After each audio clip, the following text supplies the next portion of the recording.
hysterical over. Okay, we need an introduction.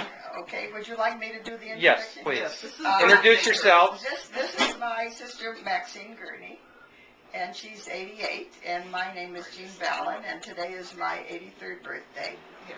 And when we were very young girls, my sister, who was a very accomplished pianist, would play the piano and we would sing along, and this is a song that we sang that we've never heard anyone sing before, that nobody's ever recognized, and that you'll probably be sorry. Never hear again. You'll probably be very sorry if you heard it. It's called to be a Gypsy. Oh, to be a gypsy and ride a gypsy van, uphill and downhill, to be a gypsy man. Willow for your whipstand, clover in your hand, nothing in your pocketbook, but what of that? Money is a burden, dollars are a care.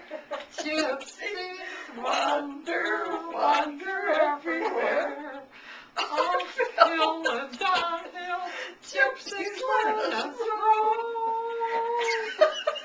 Every night a campfire, every night a home. All right. That was wonderful. Goodbye. Okay.